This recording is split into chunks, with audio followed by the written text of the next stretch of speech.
દર્શક મિત્રો, નિખરતા ગુજરાત ન્યૂઝમાં આપનું સ્વાગત છે।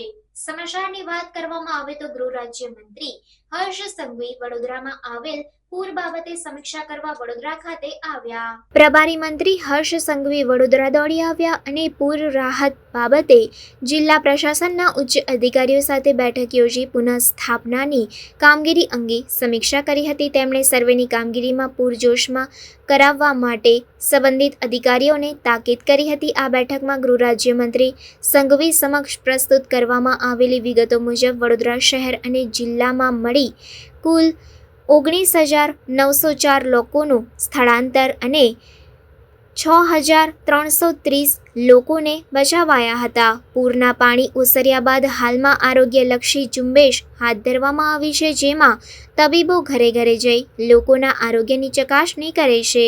આજે વડોદરા કલેક્ટર કચેરી ખાતે વડોદરા જિલ્લામાં પૂરને લઈને પૂરની રાહતની કામગીરી માટે જે કોઈ અધિકારીઓની નિમણૂક કરવામાં આવી છે એ તમામ અધિકારીઓ સાથે સાથે વડોદરાના ચૂંટાયેલા સૌ પ્રતિનિધિઓ આ બધા જ લોકો જોડે ખાસ કરીને સ્વચ્છતા, સ્વાસ્થ્ય, કેશડોલ્સ અને ઘરવખરી માટે જે સહાય આપવાની છે તેની રિવ્યૂ બેઠક આજે એક રાખવામાં આવી હતી।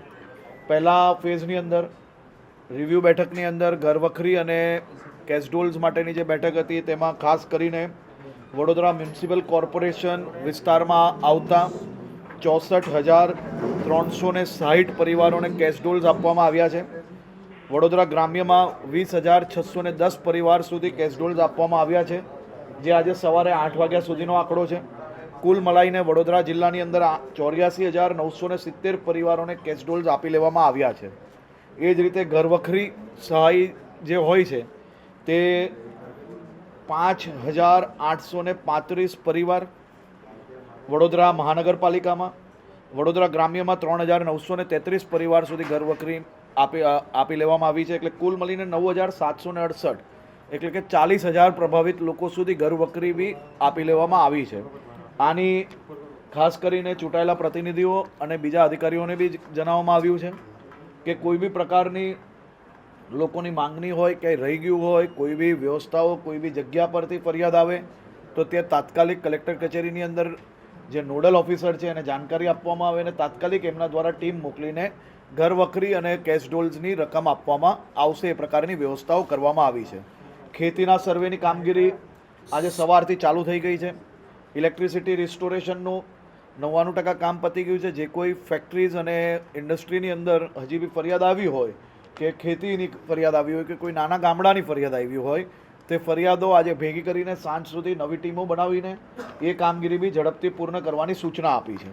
Medical team, paramedical team, mobile team, જિલ્લા બહારની ટીમ, આ બધી જ ટીમો જે ઘર ઘર સર્વે કરવાની આપણી જે વ્યવસ્થાઓ છે એ વ્યવસ્થાઓને હજી આગળ વધારવાની 10 દિવસ સુધી આ વ્યવસ્થાઓ ચાલુ રહે। વડોદરા નગરના સૌ નગરજનોની અને સૌ ચૂંટાયેલા પ્રતિનિધિઓ સાથે રાખીને તંત્ર દ્વારા ખૂબ મોટા પાયે વડોદરાની સફાઈની કામગીરી ચાલુ છે। આપ સૌ એના સાક્ષી છો। હજી બી સોસાયટીઓની જે ફરિયાદ આવતી હોય, ઓનલાઈન ફરિયાદ, જે ટેલિફોન નંબર છે એના પર ફરિયાદ, ચૂંટાયેલા પ્રતિનિધિઓની ફરિયાદ, એ સોસાયટીઓની જે સફાઈની કામગીરી છે એ બી ઝડપથી પૂર્ણ કરવા માટે હજી વધુ ટીમો કઈ રીતે એની અંદર નિમણૂક કરી શકાય ને આ જ સફાઈ હંમેશા માટે ચાલુ રહે તે માટેની વ્યવસ્થાઓ બી કઈ રીતે કરવાની તે માટે બી તંત્ર દ્વારા આયોજન કરવા માટેની સૂચના આપવામાં આવી છે। બીજા તબક્કામાં ઇન્સ્યોરન્સ કંપનીઓ જોડે બેઠક કરવામાં આવી, જે ઇન્સ્યોરન્સ કંપનીઓને ખાસ કરીને માત્ર કાગળિયા નિયમોના હિસાબે લોકોને ધક્કાઓ ના ખાવા પડે અને માનવતાનો ધર્મ અદા કરીને વધુમાં વધુ લોકોને કઈ રીતે મદદ કરી શકાય તે માટે ખાસ કરીને ગત જે અમારી બેઠક હતી તેમાં બી સૂચના આપવામાં આવેલી। તેના પછી તેમની ઓફિસોમાં પાણીના કારણે કંઈક ને કંઈક બીજે ઓફિસોમાં બી શનિવારે કામ ચાલુ રાખીને શનિ રવિ આ સૌ ઇન્સ્યોરન્સ કંપનીઓ દ્વારા કામગીરી કરવામાં આવી। જે સરકારી 4 ઇન્સ્યોરન્સ કંપનીઓ છે તેમાં 850 જેટલા ઇન્સ્યોરન્સ ક્લેમ કરવામાં આવ્યા છે અને પ્રાઇવેટ કંપનીઓની અંદર આશરે 600 જેટલા ક્લેમ હમણાં તક આવ્યા છે। આ બધા જ ક્લેમો ઝડપથી પ્રોસિજર થઈ શકે તે માટે આજે જ બપોરે એ લોકોને તાત્કાલિક સૂચના આપવામાં આવી છે। બધા જ સર્વેયર જોડે આ ઇન્સ્યોરન્સ કંપનીની 3 વાગે બેઠક છે।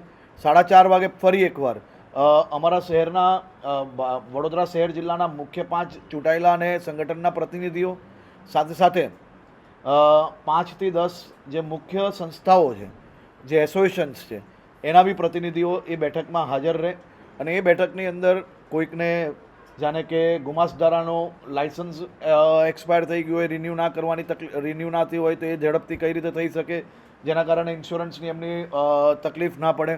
ઇન્સ્યોરન્સની કંપનીના મુખ્ય લોકોને જે સૂચના આપવામાં આવી છે એ પ્રકારે કોઈ બી પ્રકારનું અનાજ બગડેલું હોય અને ઇન્સ્યોરન્સનો સર્વેયર આવે ત્યાર તક રાહ ના જોવી પડે, તે પ્રકારની વ્યવસ્થાઓ કઈ રીતે થઈ શકે, વિડીયોગ્રાફી, ફોટોગ્રાફી જે કરીને એને કઈ રીતે અલાઉ કરી શકાય તે માટેની બી વ્યવસ્થા કરવા માટેની સૂચના આપવામાં આવી છે. આજે સાંજની બેઠકમાં સૌ સંગઠનો અને ચૂંટાયેલા પ્રતિનિધિ, ભારતીય જનતા પાર્ટીના અધ્યક્ષ અને બધા જ લોકો સાથે બેસીને આજે આ વ્યવસ્થાઓની બેઠક કરવાના છે. સાંજે 4:30 વાગે બાલુભાઈ અને વિજયભાઈ બેવ જણ હાજર રહેશે અને તમામ લોકોની જે તકલીફ છે એ સાથે રહીને પૂર્ણ કરાવડાવશે. સાથે સાથે ત્રીજા ફેઝની બેઠકની અંદર સૌ ઇન્ડસ્ટ્રીઝ, સૌ અનાજની દુકાનો ચલાવતા હોય, કોઈ રિટેલ એસોસિએશન્સ, એવા કમસે કમ 15 થી 20 એસોસિએશન્સના લોકો જોડે મારે બેસવાનું થયું છે. એમાં ઇન્ડસ્ટ્રી કોરિડોર હોય કે પછી નાની નાની દુકાનો ચલાવતા હોય, આ તમામ લોકોને નાના મોટા એમના જે પ્રશ્ન આવ્યા છે, એમનું જે સજેશન આવ્યું છે એ બધાને જ ખુલ્લા મને અમે બેઠકના શરૂઆતમાં જ કહ્યું કે કોઈ બી પ્રકારની શરમ, કોઈ બી પ્રકારની ચિંતા રાખ્યા વગર તમારા મનમાં જે કોઈ પ્રશ્ન હોય એ આપ ખુલ્લા મને કહી શકો છો. અમે જે કંઈ હોય એ સાથે મળીને આપણે આ નિકાલ લાવવાનો પ્રયત્ન કરીને આપણે વડોદરાને ફરી હજી વધુ ઝડપથી કઈ રીતે ધબકતું રાખી શકીએ, હજી વધુ ઝડપથી કઈ રીતે દોડાવી શકીએ, તે માટે આ સૌ અમારા ચૂંટાયેલા પ્રતિનિધિઓના સાથે મળીને આ બેઠક કરવામાં આવેલી હતી. આ સૌ એસોસિએશન્સોએ ડિટેલ ચર્ચા કરી છે. સૌ વડોદરાના પ્રતિનિધિઓ દ્વારા વડોદરાને વધુ ઝડપથી દોડાવવા માટે વિશ્વામિત્રી પ્રોજેક્ટને ઝડપથી એક્ઝિક્યુશન કઈ રીતે કરી શકાય તેના માટે કાલે મુખ્ય પ્રતિનિધિઓને ગાંધીનગર બોલાવ્યા છે.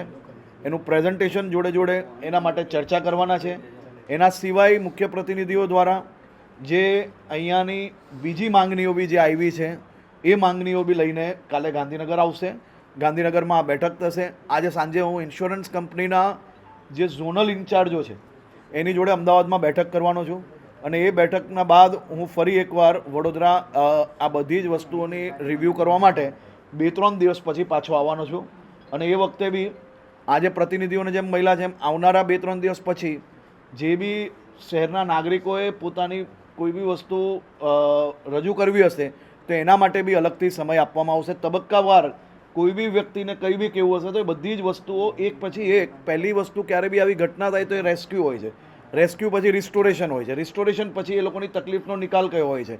તો આજે એ લોકોની તકલીફના નિકાલ સુધીની બેઠક થઈ છે. હજી આવનારા દિવસોની અંદર અલગ અલગ તબક્કે બેઠકના માધ્યમથી વડોદરા શહેરના નાગરિકોને જેને ખુલ્લા મને જે કંઈ કહેવું હશે તે માટે હંમેશા અમે લોકો અવેલેબલ રહે.